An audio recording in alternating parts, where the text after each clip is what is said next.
कि हमारे ऊपर ये जो अज़ाब है हंगामी दौरों के साथ अमली तौर पर इक़दाम भी करें। अस्सलाम वालेकुम नाज़रीन, प्रोग्राम रिपोर्टर डायरी में आपका मेज़बान हाशिर वड़ाइच आपकी खिदमत में हाजिर है। तो नाज़रीन, आज के प्रोग्राम में हम बात करेंगे बार के मसाइल के हवाले से। उसके साथ साथ जो वकला हैं, नौजवान वकला जो हैं, उनको किन मुश्किलात का सामना करना पड़ता है, जो ख़वातीन वकला हैं उनको किन मुश्किलात का सामना करना पड़ता है। इसके साथ साथ एंड पर बात होगी बार के की जो नौ मुंतखब कबीना है उसके हवाले से कि जब से बार की नई कबीना आई है उसने अब तक जो वकला के मसाइल हैं उनके हल के लिए क्या इक़दाम किए हैं। तो बगैर किसी ताख़ीर के चलते हैं प्रोग्राम की जानिब। जी, तो हम बात कर रहे हैं वकला के मसाइल के हवाले से और इसके साथ साथ बात कर रहे हैं बार के क्या मसाइल हैं। और ख़ुसूसन अगर बात की जाए तो बार के इस वक्त जो मौजूदा मसाइल हैं जिनके पार्किंग का इशू है, इसके साथ साथ दीगर मसाइल हैं, इलेक्ट्रिसिटी का जो है वो इशू है, जबकि नौजवान वकला जो हैं उनके लिए चैम्बर के मसाइल हैं। ये मसाइल जो हैं कितने अरसे से चले आ रहे हैं और ये मसाइल कैसे जो है वो हल हो सकते हैं, इस हवाले से सीनियर जो वकला हैं वो हमारे साथ मौजूद हैं। इसी हवाले से बात को आगे बढ़ाते हैं। तो सर, सबसे पहले तो बहुत शुक्रिया प्रोग्राम के लिए, टाइम देने के लिए। तो आप बताइएगा कि आपको कितना अरसा जो है वो इस बार के अंदर हो चुका है और ये जो मसाइल हैं जिनकी अगर बात की जाए, पार्किंग का मसला जो है वो सबसे बड़ा है, जबकि दीगर जो मसाइल हैं तो ये कितने अरसे से चले आ रहे हैं और आप क्या समझते हैं इनका हल क्या हो सकता है? बिस्मिल्लाहिर्रहमानिर्रहीम। यहाँ तक इस फैसलाबाद बार के मसाइल का तल्लक है तो सबसे पहला जो मैं मसला पेश करूँगा वो है लेडी वकला के लिए ट्रांसपोर्ट का। लेडी वकला मुख्तलिफ़ शहर के मुख्तलिफ़ इलाकों से आती हैं, उनको बड़ा प्रॉब्लम होता है क्योंकि आदमी तो मोटरसाइकिल चला के आ जाता है, कार चला के आ जाता है, तो बाज़ औरतों के पास तो कार नहीं है, उनके लिए मसला है। तो उनके लिए एक ट्रांसपोर्ट का इनको सिस्टम करना चाहिए। एक या दो बसें या वैगनें लेनी चाहिए ताकि वो और लेडी वकला को पिक करें और उनको वापस ड्रॉप करें। नंबर दो ये है कि इस बार में ये फैसलाबाद की तीसरी बड़ी बार है और जहाँ से अगर रेशो निकाली जाए वकला में से जो जज सेलेक्ट होते हैं वो बहुत थोड़ी है। यहाँ पे एक एकेडमी होनी चाहिए कंपटीशन इम्तिहान के लिए तैयारी के लिए और सिविल जजेस के इम्तिहान के लिए तैयारी के लिए वकला की एक एकेडमी बनानी चाहिए जिसमें हम जजेस साहबान को भी मदऊ कर सकते हैं लेक्चर के लिए और जो सीनियर वकला हैं उनको भी कर सकते हैं। तो ये बहुत बड़ा मसला है क्योंकि जब तक नॉलेज किसी के पास नहीं होगा वो तरक्की कौम नहीं कर सकती। नंबर थ्री ये सिक्योरिटी का मसला है। यहाँ पे वकला की तरफ से जो चैम्बर हैं उनमें से कोई बंदा भी आ सकता है, ना कोई यहाँ पे 5-6 गेट हैं, वहाँ पे कोई चेकिंग नहीं है सही तौर पर। को गाड़ी में लेकर पिस्टल आ जाए या जो भी है, 1-2 हमले भी हुए हैं। तो इनको सिक्योरिटी मैटर पर तवज्जो देनी चाहिए। इनको यहाँ पे सिक्योरिटी जो इंडिविजुअल है उनको हायर करना चाहिए ताकि वो हर गली में वो लुक आफ्टर करें, उनको देखना चाहिए। आगे जाता है कि एक अंडरपास बनना चाहिए क्योंकि वकला जो कम्युनिटी है वो इधर बैठती है, जजेस साहबान उधर बैठते हैं, तो बीच में भी जो सड़क है उसमें रश बड़ा होता है। बाज़ वकला को कई दफ़ा चोटें भी लगी हैं। इनको चाहिए कि वो अंडरपास वहाँ पे बनाए ताकि वकला और जो क्लाइंट है वो इधर से उधर से इधर आसानी से आ सके। अगला जो स्टेप है जो बहुत अहम है, यहाँ पे जाली वकला बहुत हैं, बहुत ज़्यादा जाली वकला हैं। हर किसी की जो मर्ज़ी अपनी यूनिफॉर्म पहने पेश हो जाए। टाउट बहुत हैं, टाउट का इनको मुहासबा करना चाहिए, मेरिट पे इनको आप चलना चाहिए। यहाँ पे तमाम केसेस टाउट देते हैं और जाली वकला का यहाँ पे भरमार है, इनको चेक करना चाहिए। ये बार जो मैनेजमेंट है उसका काम है, किसी हमारा या आपका नहीं है। जी साहब, जिस तरह अभी आपने कहा जाली वकला की बात की और टोट की बात की, तो इससे जो नौजवान वकला हैं उनका काम मुतासिर होता है या आप? बहुत ज़्यादा मुतासर होता है, उनका काम बहुत ज़्यादा मुतासर होता है क्योंकि वो अपने वोकैबुलरी पर आते हैं। यंग वकला बहुत काबिल हैं, हमसे ज़्यादा काबिल हैं वो लोग, लेकिन उनको मौका ही नहीं मिलता। टाउट माफिया और जो जाली वकला है इन्होंने सारा बिज़नेस संभाला हुआ है। दूसरी बात, यहाँ पे जो लाइब्रेरी है उसको अच्छा करना चाहिए, उसमें अच्छी लेटेस्ट किताबें आनी चाहिए। यहाँ पे लाइब्रेरी का काम ठीक नहीं है फैसलाबाद बार में। जिस किस्म की बार है या तीसरे नंबर पे ये स्टैंडर्ड एज का उनको होना चाहिए ताकि अपने वकला को ये लोग चमका सकें। उनकी ज़हनी नशोनुमा सिर्फ एजुकेशन से हो सकती है, बाकी नहीं है। एक है एम्बुलेंस। मैंने देखा है कि मेरे सामने 2-3 वाक़या हुए हैं कि लोग वकला की डेथ हो गई, सिर्फ़ उनको वक्ती तौर पर फ़ौरन तो तिब्बी इमदाद नहीं पहुंच सकी। तो इनके पास एक एम्बुलेंस होनी चाहिए, जो ऐसे वाक़े पर हों तो फ़ौरन उनको लेके हॉस्पिटल तक ले जा सके। एक उन्होंने छोटा सा यूनिट बनाया है उधर हॉस्पिटल का, वहाँ पे एक लेडी डॉक्टर मेरे ख्याल बैठती है या एक डॉक्टर बैठता है। इनको अप्रूव करना चाहिए, वहाँ पे एक्सरे टेस्ट वगैरह जो है वो होना चाहिए। आगे लेडी जो है ना, लेडी उनको तहफ़्फ़ुज़ देना चाहिए इनको। मैं देखा है कि जो बाज़ जिस तरह सोसाइटी में इंसान की तरबियत मुख्तलिफ होती है, लेडी वकला यहाँ पे परेशान हैं। जो यंग वकला हैं उनकी वजह से, बाज़ जो यंग वकला हैं वो गलत किस्म के लोग हैं। तो जब प्रोफेशन में आए, वर्क प्लेस पर इक्वल है लेडी और मर्द जो इक्वल वर्क प्लेस पे, उनका तहफ़्फ़ुज़ करना चाहिए इनको। दूसरी बात है कि लिफ्ट यहाँ पे कहीं भी नहीं लगी हुई, लिफ्ट लगानी चाहिए इनको, जो भी ये प्लाजे बने हुए हैं, ताकि यंग वकला तो जा सकते हैं लेकिन बूढ़े लोग वहाँ ऊपर नहीं जा सकते। तीसरी चीज़ है इसमें कि अंडरपास भी हो गया। रोज़ाना जो है लाहौर हाई कोर्ट में मेरा ख्याल है को 15-16 वकील जाते हैं रोज़ाना की बेस पर। इनको एक कन्वेंस देनी चाहिए, बस एक देनी चाहिए या वैगन देनी चाहिए, ताकि वकला जा सकें, आ सके आसानी से। लाहौर हाई कोर्ट की जिस तरह आपने बात की कि रोज़ाना वकील जाते हैं, तो अगर इस तरह अगर कोई बस सर्विस एक चलाती है बाहर, तो उससे आज समझते हैं कि जो नौजवान वकील हैं उनका भी फ़ायदा होगा, क्योंकि वो भी वहाँ पर पेश होंगे, केसेस किस तरह वहाँ पर होते हैं, किस तरह हैंडल किए जाते हैं, तो उनके लिए भी बेहतरी होगी यार फ्यूचर में। मैं अपने बयान में पहले ही कह चुका हूँ कि हर बंदा जो एक लाइसेंस होल्डर है, उसका लाइसेंस भी जो 20 साल पहला पुराना, उसका लाइसेंस भी वही है। जब कंपटीशन हो तो उस तमाम को बराबर का मौका मिलना चाहिए। तो यंग वकला जो हैं वो सिर्फ मार खाते हैं, फाइनेंशियल तौर पर वो वीक हैं, अदरवाइज़ वो हमसे ज़्यादा कॉम्पिटेंट हैं, मेहनती भी हैं, लोग पढ़े लिखे भी हैं। तो ये तमाम मामलात हैं जो हमें बार में देने चाहिए। एक आप मांगने वाले लोग हैं, जो हर तीसरे सेकंड पर एक बंदा दरवाजे पर होता है, इनको चाहिए, इनको भी रोकना चाहिए, क्योंकि आदमी डिस्टर्ब होता है। आप केस लिखता है या कोई बहस कर रहा होता है, मांगने वाला आकर आवाज़ दे देता है। तो इनका यहाँ तो एक अलग जगह बना दी जाए, ताकि जिसने किसी ने देना है वहाँ पे चले जाए। और आखिरी बात मैं जो ट्रेनिंग की है, वकला यंग बंदे यहाँ ट्रेनिंग के लिए, उनका ट्रेनिंग सेशन रोज़ाना होना चाहिए एक सब्जेक्ट पे।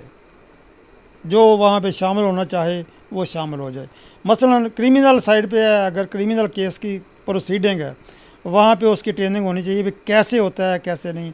एक दिन क्रिमिनल आ जाए, दूसरा सिविल आ जाए, फैमिली मैटर आ जाए, तमाम मतलब मैटर जो कोर्ट में डिस्कस होते हैं, यंग वकला को ट्रेनिंग देनी चाहिए, रोज़ाना की बेस पर देनी चाहिए। ये नहीं है हमारे पास। और सिक्योरिटी का मामला है, वो बहुत ख़तरनाक मामला है, वो नहीं होना चाहिए। 1-2 वकला पर हमला भी हुआ है। तो मेरा तो ख्याल है हर गली में एक आधा सिक्योरिटी इंडिविजुअल खड़ा होना चाहिए, ताकि कोई सिक्योरिटी मैटर चेक हो सके। दूसरा, रात को लाइट का मसला है। यहाँ इतने चैम्बर हैं, किसी गली में लाइट नहीं है, लाइट होनी चाहिए, रात को भी सिक्योरिटी होनी चाहिए। तो वकला भी एक फैमिली की तरफ फ़र्ज है, इसकी हिफाजत होनी चाहिए। जिस दूसरा कंसेप्ट एक और है कि वकला जो वकील बन जाता है वो कहता है पुलिस हमारे ख़िलाफ़ है, पुलिस कहती है हमारे वकला हमारे ख़िलाफ़ है। नहीं, हमारे वो तमाम शहरी हैं। जो बंदा कानून की पासदारी करता है वो काबिल इज़्ज़त है, जो कानून को हाथ में लेता है वो गलत है, खा वो वकील हो, वह पुलिस हो या DC फैसलाबाद हो। तो मेरी रिक्वेस्ट है कि ये मामलात हैं फैसलाबाद बार के, तो इनको अगर हल कर दिया जाए तो अच्छी बात है। जो सब जिस तरह नौजवान वकला की बात की, तो अमूमन अभी आपने एंड पे पुलिस के साथ जो है मामलात की भी बात की, तो इस तरह के मामलात जितना हमने देखा उनमें ज़्यादातर आते हैं नौजवान वकला के साथ। तो आप समझते हैं कि नौजवान वकला को भी इस मामले पर समझाना चाहिए कि अगर आप वकील बन गए हैं तो इसका ये मतलब नहीं कि आप कानून मुकम्मल तौर पर अपने हाथ में ले लें, या पुलिस वाले जो हैं उनकी जो मजबूरियाँ, जो उनके काम है, उनमें रुकावट बनना शुरू हो जाएँ। मैंने अपने पहले बयान में कहा ट्रेनिंग हर इंस्टीट्यूशन जो आता है उसका जो इंडिविजुअल ट्रेनिंग हासिल करेगा उसमें रवादारी पैदा होगी। तो जब तक रवादारी पैदा नहीं होगी तो उस वक्त तक ये मामला ठीक नहीं कर सकते। जब एक बंदे को सेशन में बिठाते हैं, उसको कहते हैं कि आप रवादारी से इस्तेमाल बिहेव करें, तो मेरा नहीं ख्याल कि नेक्स्ट टाइम वो गलत इस्तेमाल करेगा अपनी शख्सियत को। तो ट्रेनिंग मस्ट है। वो ट्रेनिंग ख़ास घर में हो, इंस्टीट्यूशन में हो या बार में हो, ट्रेनिंग ज़रूरी है। तो यंग वकला भी इतने पढ़े लिखे लोग हैं, ये इनको अगर ट्रेन कर दिया जाए तो बहुत अच्छी हमारी लाट बन सकती है। अच्छा, एक और चीज़ यहाँ पर पूछना चाहूँगा कि अभी हुकूमत की जानिब से गुज़िश्ता दिनों एक कानून बनाया गया, वो पास भी हो गया वकला के हवाले से। तो आप क्या समझते हैं कि हुकूमतों की जानिब से सिर्फ इस तरह के कानून जो है वकला के तहफ़्फ़ुज़ के लिए बना देना काफ़ी है, या अगर उन पर अमल दरामद होगा तो फिर उस कानून का फ़ायदा होगा? जो कानून जब असम्बली बनाती है या कोई भी पार्लियामेंट बनाती है, वो लोगों के बेनिफिट के लिए बनाती है। तो जब तक उसकी इम्प्लीमेंटेशन ना हो तो फिर तो कोई फ़ायदा नहीं है। जब इम्प्लीमेंटेशन होगी तो फिर ही फ़ायदा है ना जी। तो ये वकला के लिए बहुत अच्छा स्टेप है उनका, मेरे तो ख्याल में बहुत अच्छा स्टेप है। वकला का तहफ़्फ़ुज़ भी है उसमें, वकला को जो कंपनी है उसमें भी वो लीगल एडवाइजरी देंगे, तो ये अच्छा स्टेप है उनका। जी सब एंड पे आप जो नौजवान वकला हैं, क्योंकि जिस तरह आपने बताया फ़ाइनेंशियल इशू बहुत ज़्यादा है वकला को, तो जो इस फील्ड जो ये समझते हैं कि इन मसाइल की वजह से वो ये फ़ील्ड छोड़ दें, तो उनको आप क्या पैगाम देंगे ताकि वो वकालत का जो शोबा है इसको जारी रख सकें? मेरे ख्याल में जब जानवर अपना बच्चा निकालता है ना अंडे से, तो वो ज़मीन पर अपनी चोंच मारता है, उसी वक्त उसको दाना नहीं मिलता, आस्ता आस्ता वो अपना दाना चुगने लगता है। इस तरह यंग वकला का काम है कि वो आते ही बड़े दाने को ना पकड़ें, कोशिश करें, ग्रेजुअली कोशिश करें, और वो भी इंशाअल्लाह ताला एक दिन अच्छे वकील बनेंगे। जी बिल्कुल, जिस तरह आपने सुना हमारी बार के जो मसाइल हैं और मसाइल के हवाले से तफसीली तौर पर जो है वो बात हुई। अब जिस तरह इनकी जितने इन्होंने पॉइंट बताए उनमें ज़्यादातर जो पॉइंट थे वो नौजवान वकला के हवाले से थे। तो यहाँ पर एक लेते हैं ब्रेक के बाद बात करेंगे नौजवान वकला से कि वो अपने मसाइल के हवाले से क्या कहते हैं।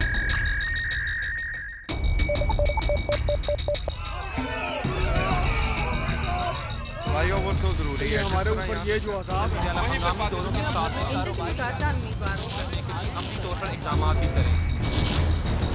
जी तो बात जारी है वकला के मसाइल के हवाले से। तो जहाँ पर नौजवान वकला के मसाइल की बात है, वहीं पर ख़वातीन जो वकला हैं उनको यहाँ पर कौन सी मुश्किलात का सामना करना पड़ता है, और ख़ुसूसन जब कोई भी जो खातून वकील जब शुरुआत में आती है तो उनको कौन सी मुश्किलात जो हैं वो यहाँ पर बार में फ़ेस करनी पड़ती हैं। इसी वाले से बात करेंगे। एडवोकेट जो है हाई कोर्ट सकीना चौधरी साहिब हमारे साथ मौजूद हैं, इसी वाले से उनसे बात करते हैं। तो मैडम सबसे पहले तो बहुत शुक्रिया टाइम देने के लिए। दूसरा आप बताइएगा, माशाल्लाह आपका इतना ज़्यादा तजर्बा हो गया, तो जब आप यहाँ पर एक नई आई थी तो कौन सी मुश्किलात जो हैं वो एक खातून वकील को यहाँ पर फेस करनी पड़ती हैं आपकी नज़र में? देखें जी, मैं 82 से जहाँ पे वकालत कर रही हूँ। मेरे उस्ताद मोहतरम चौधरी बीबर रहमान साहब थे, अल्लाह ताला उनको जन्नत में जगह दे। बहुत अच्छे उस्ताद थे और उन्होंने बहुत मुझे कोई मुश्किल आने नहीं दी, क्योंकि वो बड़े अच्छे सुलझे हुए सिविल के बड़े अच्छे एडवोकेट थे।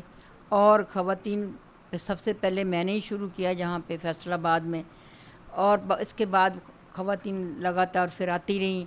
अब हमारी तादाद कम से कम जो है 550 के करीब है, और 550 ख़वातीन है और होनी भी चाहिए इस दौर में, जबकि हर फील्ड में जज है, डीसी है, कमिश्नर हमारी फैसलाबाद में हैं, डीपीओ हैं, सारे हर फील्ड में डॉक्टर हैं, इंजीनियर हैं, सारे पायलट हैं। तो ख़वातीन भी इसी तरह बच्चियां जो आ रही हैं उनके लिए थोड़े मसाइल हैं, क्योंकि इस मेल डोमिनेट सोसाइटी में ख़वातीन का जहाँ पे करना बड़ी हिम्मत की बात है। उनके पेरेंट्स को भी मैं सलाम पेश करती हूँ, जो कि अपनी बच्चियों की इस कदर पढ़ाते हैं और पढ़ा के जहाँ पर भेजते हैं, और वो अपना जहाँ पे काम करती हैं बड़ी बहादुरी के साथ काम करती हैं और बड़े अच्छे मसाइल को फेस करती हैं, क्योंकि वो मसाइल से घबराती नहीं हैं।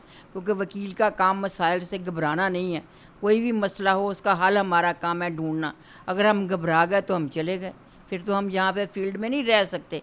जब हमने अपनी प्रैक्टिस करनी है, इंडिपेंडेंट जो है कंपटीशन में आना है, तो फिर हमें मुकाबला करना पड़ना है। और हम ये चाहते हैं कि ख़वातीन को लिए यंगस्टर जो भी हैं, मेल है या फीमेल है, उन सब के लिए जो है उनके लिए घर होने चाहिए गवर्नमेंट की तरफ से। जिस तरह 1989 में हमें प्लाट दिए गए, जो गट वाला और अपना 208 में प्लाट हैं, लेकिन उसके बाद कोई कॉलोनी नहीं बनी जिसमें वो अब नई कॉलोनी बननी चाहिए, क्योंकि जो बच्चे या बच्चियां या जो वकला आते हैं यंगस्टर मेल है या फीमेल है, उनके लिए ये बड़ा मसला है। क्योंकि हमारी जो पेंशन तो होती नहीं, हमारा आ जाके चेंबर अपना होना चाहिए और हमें घर मिल जाए तो हम लोगों की खिदमत करते हैं, हम इंडिपेंडेंट खिदमत करते हैं, हमारी कोई फ़िक्स पे नहीं होती, बड़ी बहादुरी के साथ काम करते हैं, मेहनत से काम करते हैं। जो बच्चे आते हैं वो सीखते हैं और बड़ी हिम्मत के साथ मैं फिर पहले भी अप्रिशिएट किया, अब भी अप्रिशिएट करती हूँ ख़वातीन को भी, और जो नए यंगस्टर आते हैं उनको भी अप्रिशिएट करती हूँ कि वो काम करते हैं।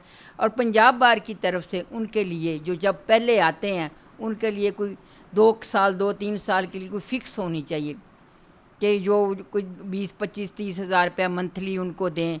कम से कम वो अपने आप को जो किराया खर्च करते हैं, जो आते जाते हैं, उनको पॉकेट मनी तो मिलनी चाहिए ना। और जो सीनियर एडवोकेट है जिनके साथ वो ज्वाइन करते हैं, जिनके पास आते हैं, उनको भी उनका ख्याल करना चाहिए, क्योंकि छोटे मोटे केस जो उनको देने चाहिए। हम उनको अप्रिशिएट करेंगे, हम उनको आगे बढ़ाएंगे तो वो आगे हमें हमारी किसी हमारे उस्ताद साहब ने उंगली पकड़ी, हमने किसी की उंगली पकड़नी है। कोई बंदा भी घर से सीख के नहीं आता, जब वो फील्ड में आते हैं तो वो खुद सीखेंगे, अच्छे वकील बन जाएंगे और अच्छे वो आज के जूनियर कल के सीनियर होंगे। हम भी कल जूनियर रहे थे, अब सीनियर हो गए हैं। तो मैं ये चाहती हूँ कि गवर्नमेंट को भी और पंजाब बार को भी इनका ख्याल करना चाहिए और इंतज़ामिया को भी। ये ख़वातीन जो हमारी हैं, यंगस्टर जो हैं, जो अदालतों में कमीशन मुकर्रर होते हैं, इनको कमीशन मुकर्रर किया जाए, ख़वातीन को भी और यंगस्टर बुकला को भी। और उनको यही है कि उनका पॉकेट मनी बन जाए और उनको तजर्बा भी होगा। अगर वो पहले उनके पास काम नहीं आता, वो आहिस्ता आहिस्ता काम करना सीखेंगे। कहाँ से सीखना है? इसी फील्ड में सीखना है, इसी में ये वो भी हमारे भाई हैं, हमारी बहनें, हमारी बच्चियाँ हैं, हम उनको साथ लेके चलना है। हमें भी ख्याल करना चाहिए, हमारे लोकल बार को भी ख्याल करना चाहिए, सदर सेक्रेटरी सबको, और जो पंजाब बार वाले हैं उनको भी करना चाहिए।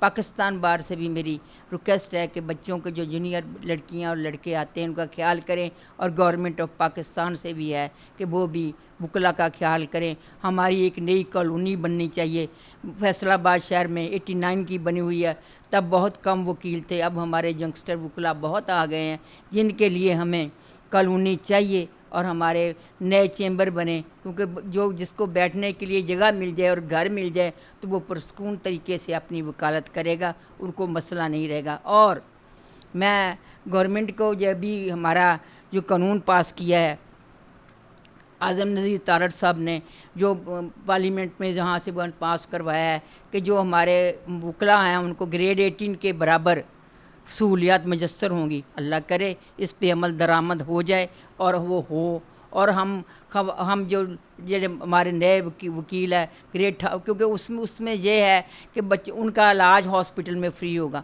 बच्चों के एडमिशन जो हैं, जिस तरह दूसरे गवर्नमेंट मुलाजमिन के बच्चों को जो है ना उनको फ़ंड नहीं देने पड़ते, इसी तरह जो है हमारे वकला यंगस्टर वकील है, मेल है या फीमेल है, उनको भी ग्रेड 18 के बराबर सहूलियत मुयस्सर होंगी। किसी हॉस्पिटल में उनका ट्रीटमेंट होगा तो वो भी उसी तरह ट्रीटमेंट होगा, उसकी मेडिसन और सारा कुछ उनका फ्री होगा। इसलिए मैं ये चाहती हूँ कि इनके लिए, हमारे वकला के लिए ज़्यादा से ज़्यादा वेलफेयर के काम होने। मैम यहाँ पर एक बात है, जिस तरह अभी आपने कानून की बात की, तो आम जो आवाम है वो यही समझती है कि कानून पर अमल दरामद जो है वो वकला ही करवाते हैं अदालतों के ज़रिए से। तो जो वकला के लिए कानून बनाए जाते हैं, आपकी नज़र में उन पर अमल दरामद कौन नहीं होने देता? क्यों वकला के लिए कानून बन जाता है लेकिन वो किताबों तक बस रहता है? वो अभी कौमी असम्बली से पास हुआ है, वो अभी सदर साहब के पास गया था, उन्होंने अभी उसमें नहीं, वो कुछ अटका हुआ है। वो हम चाहते हैं कि वो पास हो जाए, पास हो जाएगा तो हमारी वेलफेयर के लिए ही होगा। हम किसी के ये नहीं, मैं वैसे पाकिस्तान पीपल्स पार्टी की डिवीज़नल सदर हूँ, मैं क्योंकि हमारी पार्टी का मिशन ही यही है, हमारी शहीद जुल्फ़कार अली भुट्टो साहब का, मोहतरमा बेनज़ीर भुट्टो साहबा का, और हमारे चेयरमैन बिलावल ज़रदारी भुट्टो साहब का भी यही मिशन है कि ख़वातीन को, पिसे हुए तबकों को ऊपर लाया जाए, जो हमारे गरीब तबका है, इस तरह हमारी जो सबको आगे लाया जाए, ताकि मुल्क तरक्की कर सके, मज़दूरों को, किसानों को, सब जिसमें जिस फील्ड में भी ख़वातीन मेल या फीमेल नीचे वाले तबके को ऊपर लाया जाए। महंगाई के दौर में सबका ख्याल रखा जाए। वकील भी उसी तरह, हम भी पिस रहे हैं क्योंकि महंगाई इतनी है। हम तो चलो जो नए वकील आते हैं उनके लिए बड़ा मसला है, उनका सदेबाब होना चाहिए, उनकी हेल्प होनी चाहिए। मैडम यहाँ पर एक आखिरी सवाल था कि जिस तरह अभी लाहौर हाई कोर्ट बार के इलेक्शन हुए, वहाँ पर जो सुबाहत रिजवी साहिबा हैं वो यहाँ पर सेक्रेटरी मुंतखब हुई, तो आप खातून होने के नाते बार की नब्ज़ भी आप समझती हैं, तो आप देख सकती हैं कि फैसलाबाद आने वाले सालों में हम देख लेंगे कोई खातून कलीदी ओहदे पर होगी? इंशाल्लाह ताला मैं पंजाब बार के लिए आगे स्टेप उठाती हूँ, लेकिन मुझे अपने भाइयों से, अपने डिवीज़न से, अपने वकला भाइयों बहनों से पूरी उम्मीद है इंशाल्लाह ताला। जब मैं पहले तो मैं नाकाम हुई हूँ, लेकिन अब इंशाल्लाह जब आऊँगी मैं इनसे उम्मीद रखती हूँ कि ये मुझे सारे पूरे डिवीज़न के, जिस तरह हाई कोर्ट में सुबाहत रिजवी साहबा को उन्होंने इलेक्ट किया है, इस तरह ये भी मुझे पंजाब बार के लिए इलेक्ट करेंगे। जी बिल्कुल, जी बिल्कुल। जिस तरह आपने यहाँ पर भी सुना कि जो ख़वातीन जो वकला हैं उनको किन मुश्किलात का सामना करना पड़ता है और उनको जो मुश्किलात हैं वो किस तरह हल हो सकती हैं। तो आगे चलते हैं, प्रोग्राम जारी है।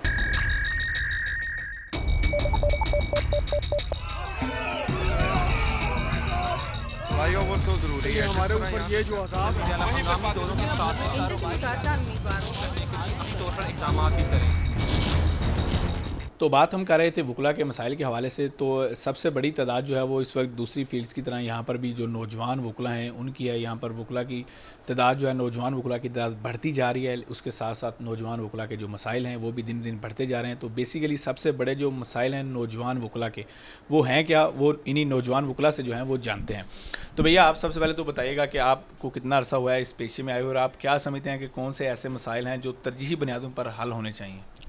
अस्सलाम वालेकुम। मुझे तकरीबन 2 साल हो चुके हैं इस कचहरी में प्रैक्टिस करते हुए, और अल्हम्दुलिल्लाह नौजवान को मसाइल बाकी दूसरी तरह के तो कोई नहीं है, लेकिन सिर्फ़ एक फ़ाइनेंशियल मसाइल होते हैं नौजवानों को। आप किसी भी अदारे में चले जाएँ या किसी भी फील्ड में चले जाएँ, वहाँ पे जब भी किसी भी इंस्टीट्यूट से कोई एजुकेशन लेके आता है और उसके बाद उनको 1 साल के लिए या तो वजीफ़ा दिया जाता है, जिस तरह डॉक्टर्स के लिए हाउस जॉब है, इसी तरह एक ये प्रोफेशन ऐसा है कि इसके लिए, इसमें प्रैक्टिस के लिए एक नौजवान वकील जब घर से रोज़ इधर कचहरी में आता है तो ये एक प्राइवेट प्रैक्टिस है, और उसके पास जब केस आएगा तो उसके पास कोई ना कोई चीज़ आएगी। तो इसमें हमारे मुअज़्ज़िज़ बार और हमारे पंजाब बार कौंसिल को चाहिए कि जो नौजवान वकला हैं उनके लिए 2 साल के लिए कोई ऐसे स्पेसिफ़िक कोई उस पर ख़र्चा लगा दिया जाए या कोई ऐसी उनको पे दी जाए कि वो अपने आप को स्टेबल कर सकें। और जैसे ही किसी इंसान किसी फील्ड में जाता है तो उसके लिए सबसे मेन ज़रूरी है, उसके पास जब कोई पेमेंट या कोई चीज़, उसको पैसा फाइनेंशियली इश्यूज़ होंगे तो वो कभी अपने आप को स्टेबल नहीं कर सकता, वो उन काम की तरफ मागन रहेगा। ये नहीं कि उसको ये होगा कि मैं किसी तरीके से पैसा इकट्ठा कर लूँ।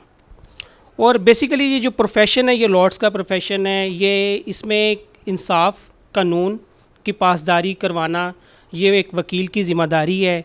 और सबसे जो मेन इशू वकला के लिए है वो है कि जब वकील एक नया आता है उसके पास एक चैम्बर नहीं है, और जो इंस्टीट्यूट है वो एजुकेशन देते हैं, वो प्रैक्टिस के बारे में नहीं बताते। हमारे बार को चाहिए और बेसिकली हमारे ये सीनियर मेंबर्स को चाहिए कि वो बार में एक ऐसा रूम तैयार किया जाए जिसमें वो आके लेक्चर्स दें जूनियर्स को एथिक्स सिखाएं कि प्रैक्टिस क्या चीज़ है। बेसिकली जब एक जूनियर आता है वो किसी इंस्टीट्यूट से आता है, वहाँ से वो एजुकेशन लेके आता है, प्रैक्टिस नहीं लेके आता। प्रैक्टिस और एजुकेशन में बहुत ज़्यादा डिफरेंस है। तो जो सीनियर्स वकले हैं उनको इस तरफ चाहिए कि वो जूनियर्स को आके राग़िब करें, उनको एजुकेट करें, ताकि जो हमारा सिस्टम है वो तो आपको पता ऑलरेडी बहुत ज़्यादा डाउन हो चुका है। किसी भी इंस्टीट्यूट या किसी भी इदारे में आप चले जाएँ, हर अदारे ने अपनी रिट कायम की हुई है। किस तरह कायम की है? अपनी पावर से। तो जो एक वकालत है इनके ज़रिए पावर डिस्ट्रीब्यूट होनी है बाकी इदारों को। अब पंजाब पुलिस के साथ रोज़ इशू होते हैं यंग वकला के। क्यों होते हैं? यंग वकला जब आते हैं किसी भी इंस्टीट्यूट से एजुकेशन लेके तो इस कचहरी में आते हैं, उनके नज़दीक हर चीज़ हट दर्मी होती है। बेसिकली हट दर्मी हर चीज़ नहीं है। किसी भी इंस्टीट्यूट से आने के बाद यहाँ बार उनको ट्रेन करे, और हमारी जो पंजाब पुलिस है, पंजाब पुलिस को भी इस चीज़ की तरफ ट्रेन करना चाहिए कि वो जो जब भी क्योंकि आजकल ये एक ट्रेंड चला है कि जनाब पुलिस जो सी वो पैसे के बगैर किसी का काम नहीं करती। और यंग वकला थोड़े से जज्बाती हैं, वो मेरिट पे काम करवाना चाहती है और पुलिस उनका मेरिट पे काम नहीं करती, जिसकी वजह से ये इशू, ये लास्ट डे भी एक इशू हमने सुना बार की तरफ से, बड़ा अफसोसनाक काम था। और अब तो वैसे भी एक प्रैक्टिसिंग जो लॉ बन चुका है वो बड़ा अच्छा है, उसको एप्लीकेबल भी होना चाहिए, उसको मद्देनज़र रख के भी देखा जाए। तो यंग वकील के लिए ज़रूरी है एक चैम्बर, और एक फाइनेंशियली इश्यूज़ हैं वो उसको दिए जाएँ। और एक सबसे जो मेन इशू है वो ये, पर मैं आपको रोकूंगा, जिस तरह आपने सबसे ज़्यादा जो है वो जोर दिया चैम्बर के हवाले से, तो आप क्या समझते हैं एक नौजवान वकील जब बार के अंदर आता है तो उसके पास जो है वो चैम्बर ही नहीं, तो क्या उसकी प्रैक्टिस जो है वो मुतासिर होती है इससे? बिल्कुल प्रैक्टिस मुतासिर होती है। वो जब किसी चैम्बर में या कहीं पे भी बैठ के वो प्रैक्टिस करेगा ना, तो वो फ्रीली और फ्रेंडली काम नहीं कर सकता। इन केस वो फ्रीली और फ्रेंडली काम कर भी ले, क्योंकि क्लाइंट का और वकील का एक ऐसा रिलेशन होता है कि वो क्लाइंट ने और वकील ने जब तक दोनों इजी नहीं ना, वो उसको ना केस बता सकता है और ना वो केस सॉल्व कर सकता है। इसलिए बहुत ज़रूरी है कि एक वकील को एक सेपरेट चैम्बर दिया जाए। और बार की इसमें ज़िम्मेदारी है, किसी भी इंस्टीट्यूट में चले जाएं, आप कहीं पे भी चले जाएं, जो उनके नुमाइंदे होते हैं उनका काम होता है ये चीज़ें। और आप लास्ट 4 to 5 ईयर्स देख लें, इस बार में तकरीबन 1500 प्लस यंग वकला यहाँ पे आए हैं, और उनके पास जो नॉलेज है और जो हमारे सीनियर्स के पास नॉलेज है, सीनियर्स को चाहिए कि उनको एजुकेट करें, उनको लेक्चर्स लें, उनको एजुकेट करेंगे तो वो कुछ ना कुछ करेंगे इस बारे में। और मेरा ख्याल है कि अगर यंग वकला को इस तरह सीनियर्स लेक्चर दें, उनको फाइनेंशियल इश्यूज सॉल्व हो जाएं, तो ना सिर्फ इस मुल्क पाकिस्तान में कानून और लॉ की हुक्मरानी कायम हो, रिट कायम हो, और हर तरह का मसाइल फौरी और सस्ता इंसाफ मिले यहाँ पे। जी बिल्कुल, चैम्बर का जो मसला है वो बहुत बड़ा मसला जो है वो नौजवान वकला की जानिब से बताया जा रहा है। तो भैया आप बताइएगा, आपको क्या इस तरह का कोई मसला फेस करना पड़ा था चैम्बर के हवाले से जब आप इस फील्ड में आए थे? जी अस्सलाम वालेकुम। सबसे पहले तो मैं ये बताऊंगा कि जब यंग वकला आते हैं ना एजुकेशन के बाद, जिस तरह डॉक्टर 5 साल के बाद उनकी 1 साल हाउस जॉब की होती है, 3 महीने मतलब किसी में 4 महीने, इधर भी 4 महीने फौजदारी में होने चाहिए, 3 महीने सिविल में होने चाहिए, इस तरह पूरा साल की ना हाउस जॉब टाइप एक होनी चाहिए यंग वकला के लिए। दूसरा सबसे बड़ा मसला ये है कि जब वो यंग वकला आते हैं ना कचहरी में, उनके पास बैठने के लिए जगह भी नहीं होती, या जो जिनके पास बैठते हैं सीनियर्स के पास, वो उनका ही काम करते हैं, अपना वो खुद नहीं कर सकते। तो इसके लिए चैम्बर्स का होना बहुत ज़रूरी है। तो यही मेरी बार इंतज़ामिया से गुजारिश है कि जो यंग वकला ना, उनके लिए या तो चैम्बर्स दिए जाएँ या उनको एक अलग बिल्डिंग में मतलब बैठा दिया जाए, उनके लिए लेक्चर्स हों, ये सारी चीज़ें उनके लिए बहुत ज़्यादा ज़रूरी है। जिस तरह आपने अभी बात की डॉक्टर के हवाले से हाउस जॉब की, तो आप क्या समझते हैं कि अदालतों की जानिब से जो लोकल कमीशन मुकर्रर किए जाते हैं, तो अगर उनमें जो वकला हैं उनको भी उनको बनाया जाए, वो लोकल कमीशन जो मुकर्रर किए जाते हैं वकला को भी उनके उसके अंदर हिस्सा दिया जाए, खुसूसन नौजवान वकला को, तो फाइनेंशियल जो इशू इन पर कुछ हद तक काबू पाया जा सकेगा इससे? जी कुछ हद तक तो काबू पाया सकता है, मगर अभी रिसेंटली भी यंग वकला को ही देते हैं लोकल कमीशन के लिए। लेकिन ये हाउस जॉब वाला जो मैं कह रहा हूँ ना, कि सीखने को मिलता है बच्चों को, यंग वकला को 3 महीने सिविल में हों, 4 महीने फौजदारी में हों, इसी तरह बैंकिंग में हों 4 माह, ये एक पूरी हाउस जॉब जैसी एक इंटर्नशिप इनकी होनी चाहिए, उसमें पे भी मिलनी चाहिए बाहर की तरफ से। जैसे हाउस जॉब डॉक्टर्स को मतलब 50 से 60,000 राउंड अबाउट मेरा ख्याल मिलती है 1 मंथ की, तो इसी तरह यंग वकला को भी मिलनी चाहिए, साल की उनकी प्रैक्टिस होनी चाहिए, इसी तरह इंटर्नशिप बाद में उनको मतलब रेगुलर शुरू हो जाना चाहिए। तो आप क्या, अच्छा जिस तरह सबसे बड़ा इशू आपने बताया फाइनेंशियल इशू है, तो आप क्या समझते हैं, आपके भी ज़ाहिर बात है दोस्त होंगे, जब आप LLB करके यूनिवर्सिटी से या किसी इदारे से निकले हैं, तो आप कम से कम 50-60 लोग तो होंगे क्लास में, और उनमें से मुश्किल जो है 8 से 10 लोग जो हैं वो इस फील्ड के अंदर आए होंगे, उन्होंने वकालत जो है वो शुरू की होगी, प्रैक्टिस शुरू की होगी। तो आप क्या समझते हैं बाकी जो 40 थे उनका मसला सिर्फ ये फाइनेंशियल इशू था जो इस फील्ड के अंदर वो नहीं है? देखिए बाकी जो 40 से 50 लोग हैं ना, वो उनका या तो खुद बिज़नेस है या तो वो कचहरी में आते नहीं, अगर आते हैं तो बहुत कम वक्त के लिए आते हैं, हमारे पास मतलब दोस्तों के पास आ गए 1-2 घंटे के लिए, नहीं तो नहीं। ये बहुत बड़ा फाइनेंशियल इशू है यंग वकला के लिए, उनको लोकल कमीशन के मतलब जो है वो भी देने चाहिए, ऑक्शन के भी देने चाहिए। सबसे बड़ा मसला है उनके लिए बैठने के लिए जगह, चैम्बर होना चाहिए, चैम्बर का सबसे बड़ा मसला है, चैम्बर होना चाहिए। दूसरी बात, शुरू में जब वो आते हैं उनको कुछ सीखने के लिए इंटर्नशिप जो हुई, वो मैंने आपको अभी बताया कि 4 माह बैंकिंग में, 4 माह सिविल में और 4 माह फौजदारी में होने चाहिए। ये पूरा साल उनका इसी मतलब इंटर्नशिप में गुजरना चाहिए, फिर वो ज़्यादा ना प्रैक्टिस के लिए। बिल्कुल, चैम्बर का जो मसला है वो काफ़ी ज़्यादा बड़ा मसला है। इस हवाले से जो नौजवान वकला हैं वो हमें यही मुतालबा करते नज़र आते हैं कि जो चैम्बर का मसला है उसके साथ साथ फ़ाइनेंशियल जो इशू हैं इब्तदाई तौर पर उनकी प्रैक्टिस के, चाहे वो 2 से 3 साल, तो ये जो इशू हैं ये बहुत सारे जो नौजवान वकला हैं उनको मायूस भी कर रहे हैं। तो सबसे पहले चैम्बर और फ़ाइनेंशियल इशू जो हैं इन पर काबू पाना चाहिए। आज जारी है प्रोग्राम में नौजवान वकला के मसाइल के हवाले से। इसी हवाले से हम प्रोग्राम में जिस तरह आपने देखा कि नौजवान वकला जो हैं उन्होंने अपने मसाइल बताए कि जब बार में वो आते हैं अपनी प्रैक्टिस का आगाज़ करते हैं तो उनको किन मुश्किलात का जो सामना है वो करना पड़ता है। इसी हवाले से अब जो बार का मौक़िफ़ है वो हम लेंगे जॉइंट सेक्रेटरी जो हाफ़िज़ उस्मान साहब हैं उनसे, क्योंकि वो खुद भी नौजवान हैं, अब हाल ही में मुंतखब हुए हैं, तो उनकी जानिब से कौन से इक़दाम नौजवानों के लिए किए गए हैं। तो हाफ़िज़ साहब बताइएगा, आप को इसी बार के नौजवानों ने मुंतखब किया, तो अभी तक आपने नौजवानों के लिए जो कि इस वक्त प्रैक्टिस कर रहे हैं उनके लिए और आने वाले जो नौजवान वकला हैं उनके लिए क्या इक़दाम उठाए हैं? जी बिस्मिल्लाहिर्रहमानिर्रहीम। स्टार्ट में यंग वकला को काफ़ी ज़्यादा मसाइल दरपेश होते हैं, जिनमें ऐसा है कि वो लॉ कॉलेजेस में थ्योरी पढ़ कर आते हैं, उन्हें प्रैक्टिस का कुछ नहीं पता होता। उसमें हमने ये है कि 2-3 सेशन करवाए हैं जिसमें मुख्तलिफ़ कोर्स का उन्होंने विज़िट किया है, उसमें स्टडी उन्हें काफ़ी कुछ सीखने को मिला। मुख्तलिफ़ कोर्स में बैठे हैं, उन्हें प्रोसीडिंग का पता चला। हाफ़िज़ साहब, यहाँ पे जिस तरह आपने नौजवान वकला की बात की, तो आप क्या समझते हैं कि जिस तरह ये आ रहे हैं तो जो अभी ज़ेर तलीम है वकला या जो LLB कर रहे हैं उनके लिए तो आपने इक़दाम किए, आप क्या समझते हैं वो वकला जो प्रैक्टिस कर रहे हैं या LLB करने के फ़ौरन बाद जब वो आते हैं तो उनके लिए भी कोई इस तरह का सेशन होना चाहिए इस हवाले से? जी बिल्कुल होना चाहिए। उसमें ये है कि हम इसमें ये कर रहे हैं कि क्लासेस का इनकाद करवा रहे हैं, जिसमें ये है कि जजेस और सीनियर्स वकला हैं जो वो उनकी रहनुमाई करें, उन्हें गाइड करें, प्रॉपर उनको पता चले कि वो किस तरह किस सिमत में उन्होंने जाना है। तो जबकि यहाँ पर एक और भी चीज़ है नौजवान वकला के हवाले से, जब हम बात करते हैं नौजवान वकला कहते हैं कि हम 5 साल LLB करने के बाद यहाँ पर फील्ड में आते हैं। फील्ड में आकर ये होता है कि शुरू में केसेस जो हैं वो हमें नहीं मिलते, तो फाइनेंशियल जो इशू हैं वो हमें देखने पड़ते हैं, क्योंकि हर बंदा जब वो पढ़ता है या किसी फील्ड में आता है तो वो यही सोचता है कि पैसा कमाएगा, घर वालों का जो पेट है वो पालेगा, तो वकला के साथ ये नहीं हो रहा। तो इस हवाले से आपकी जानिब से कोई अभी तक इक़दाम किए गए हैं या आप क्या समझते हैं कि ऐसा क्या होना चाहिए जिससे जो वकला के माशी मसाइल हैं उन पर काबू हम पा सकें? स्टार्ट में ये है कि चीज़ें हमने बहुत ज़्यादा फेस की और जितने भी यंग वकला है वो ये बहुत कुछ फेस कर रहे हैं। फाइनेंशियल इश्यूज़ बहुत हैं, जैसे कि डॉक्टर हैं वो स्टार्ट में जॉब स्टार्ट करते हैं तो उन्हें हाउस जॉब मिलती है और मामलात काफ़ी हैं, उन्हें कोई ऐसा प्रॉब्लम नहीं दरपेश। और हमें फाइनेंशियल इश्यूज़ हैं, हम स्टार्ट में डिग्री करने के बाद फिर भी अपने पेरेंट्स से अपने पैसे लेते हैं, फिर लेके हमारा 3-4 साल हमारा सर्वाइवल बहुत मुश्किल होता है। अच्छा, लीगल एडवाइज़र की जिस तरह हमने बात की, तो आप क्या समझते हैं कि अगर लीगल एडवाइज़र एक कंपनी एक या 2 रखेगी तो आप क्या समझते हैं कि वो तो ज़ाहिर बात है उसके केसेस होंगे तो वो नौजवान वकला की बजाय सीनियर को जो है वो प्रेफर करेगी, तो इस हवाले से आप कोई इक़दाम करेंगे कि अगर 2 रखने हैं तो कम से कम एक जो है वो नौजवान वकील हो ताकि नौजवानों को भी हिस्सा मिलता रहे, फाइनेंशियल इशू हल हो सके?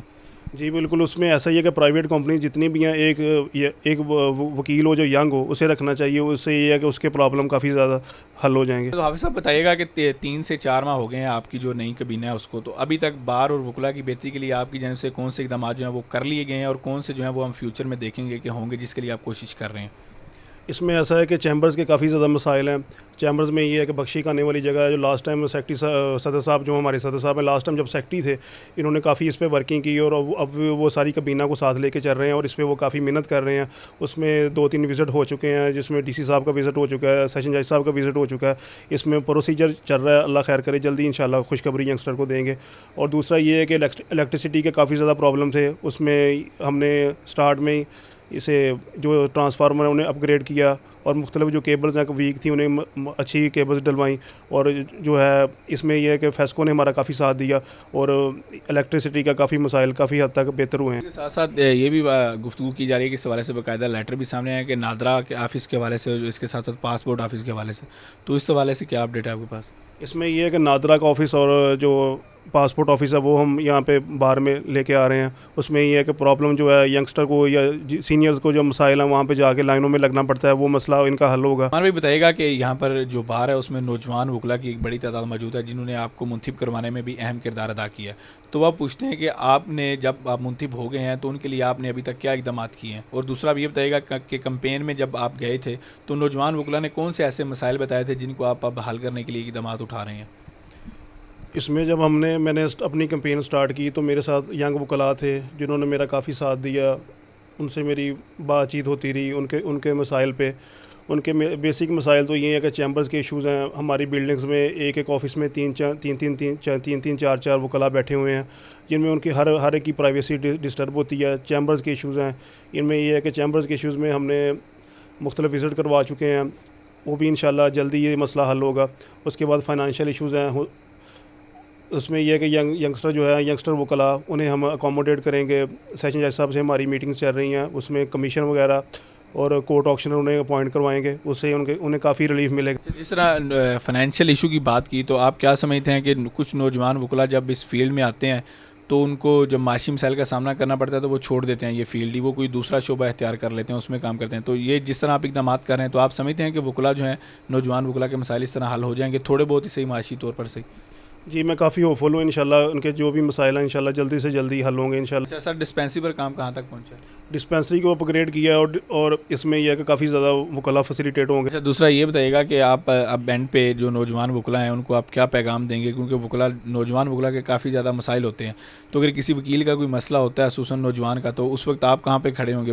वकला के साथ खड़े होंगे या जो वकला हैं उनकी जानिब से ये भी आता है कि हम मुंतखब करते हैं कबीना को, वो बाद में हमारा साथ नहीं देती मसाइल में, तो उस हवाले से आपका क्या मौक़िफ़ है?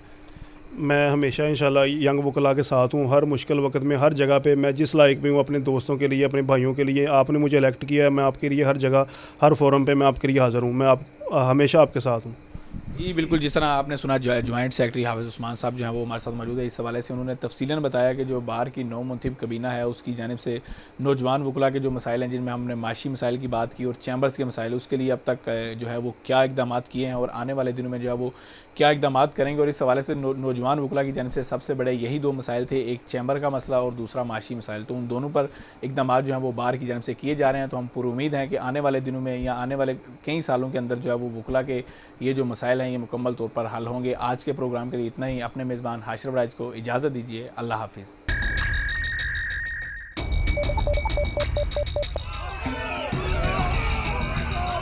भाइयों वो तो ज़रूरी है हमारे ऊपर ये जो अज़ाब है, हंगामी दौरों के साथ अमली तौर पर इकदाम भी करें।